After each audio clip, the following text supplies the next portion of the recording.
जाता है आदमी की कामयाबी के पीछे एक औरत का हाथ होता है। उसकी कामयाबी को लेकर पर यहाँ तो एक पति ने अपनी पत्नी को काबिल मुकाम तक पहुंचाने के लिए अपना सब कुछ दांव पर लगा दिया। शादी के बाद पहले पत्नी की पढ़ाई और फिर पत्नी की इच्छा के अनुसार उसे एलएलबी की पढ़ाई और सब कुछ करवाया, पर पति को यह मालूम नहीं था कि उसकी पत्नी कामयाब होने के बाद पति को ही अपना मोहरा बना लेगी।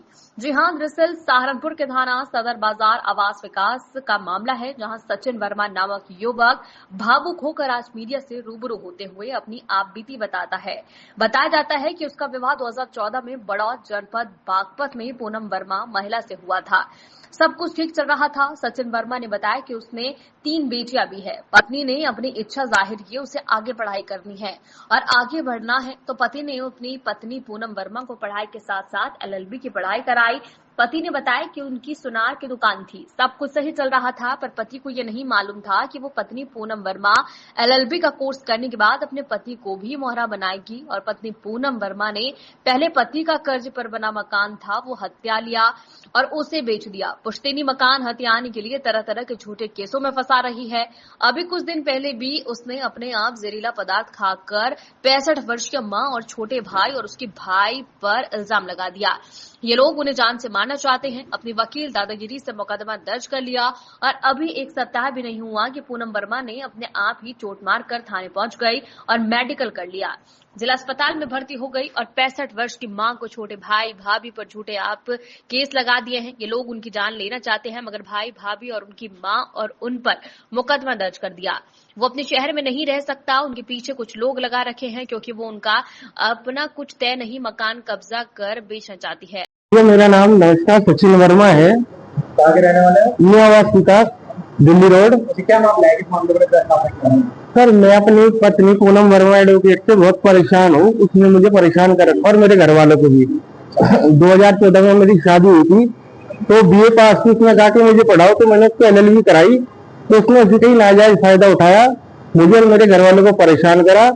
मैंने उसे मकान दिया था उसके नाम लेके, उसने वो बेच दिया। मेरे तो फिर थोड़ा पैसा हो गया था लोगों का, वो भी वो खाई। मैंने कहा पैसा दे दे, तो पैसा तो दिया नहीं। उन लोगों को बुला के मुझे जान से मारने की कोशिश करी। दिसंबर 25 तारीख को 2024 में मैं बड़ी मुश्किल जान बचा के भागा और सारा पैसा अपने अंदर करके अब हमारे पुश्तैनी मकान में बैठी कह रही इसमें से मुझे हिस्सा दो, वरना मैं कोई हथकंडे अपनाऊंगी। पहले तो उसने खुद ही जहर खा के मेरी मम्मी मेरे भाई के खिलाफ केस करा कि मुझे जहर दिया। खुद ही हॉस्पिटल में भर्ती होगी, खुद ही घर आ गई। जब उसकी बात नहीं चली तो उसने उनके साथ मारपीट का झूठा झगड़ा किया, खुद ही चोट मारी। और बेचारी मेरी मम्मी जिनकी उम्र 65 साल, वो चल नहीं पा रही, तो और मेरा छोटा भाई और मेरे बीच वाले भाई की वाइफ दर बदर की ठोकरें खा रहे। मेरा एसएसपी साहब से निवेदन है इसकी निश्चित जांच करके ये मामले को देखिए। और मुझे अपनी जान का खतरा है पूनम वर्मा से, जो अपने एडवोकेट होने का नाजायज फायदा उठा रही। आपने कहीं शिकायत दर्ज कराई? हाँ जी, एसएसपी साहब के यहाँ आज दर्ज कराई। उन्होंने कहा इस पर जांच होगी, आप विश्वास रखो, आपके साथ इंसाफ होगा। देखिए, आपने पत्नी को पढ़ाया, सब कुछ कराया, आपने एलएलबी कराई, उसके बाद भी कर दिया। क्या किसके पीछे उसका हाथ है या कोई? सर, हाथ तो कुछ तो उसके घर वालों का है, कुछ 1-2 उसके साथ के हैं जो उन्हें चढ़ा रहे हैं। और सिर्फ पैसे की वजह से नए मकान का सारा पैसा जो उन गरीब जनता का था, जी हाँ, मैंने दुकान कर रखी थी, वो पैसा लेके वो उसने अपने अंदर कर लिया। मैंने कहा इनका पैसा वापस कर दे, तो मेरे साथ जान से मारने की धमकी देती है, लोगों को बुलाती है जान से मारने को। 8 महीने गए हुए हो गए यहाँ से। जब भी मैं आता हूँ या बच्चों से मिलने की कोशिश करता हूँ तो उन कर्जदारों को भड़काती है। उसका मेरे को बाकायदा रिकॉर्डिंग है, सबूत भी मैं सब दिखा दूँ कि इसको आए, इसको मारो, पीटो, हाथ पैर तोड़ दो इसके।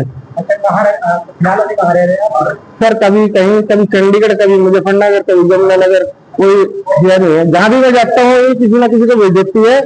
एक इसके मामा है तेजपाल, उन्हें पता लग जाता है रिश्तेदारी में, तो वहीं से कहते हैं कि इसे बिठा के रखो, हमारे से जान से मारेंगे।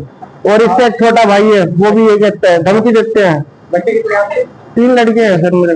आपकी पत्नी ने पीछे बाइट दी थी और उसमें उन्होंने बताया था कि आपका महिलाओं के साथ सर देखो, मेरी सुनार की दुकान थी, मेरे पास सिर्फ महिलाओं के ही ज्यादातर काम थे। ये तो उसकी शक करने की वजह है, शुरू से यही करती आई हो।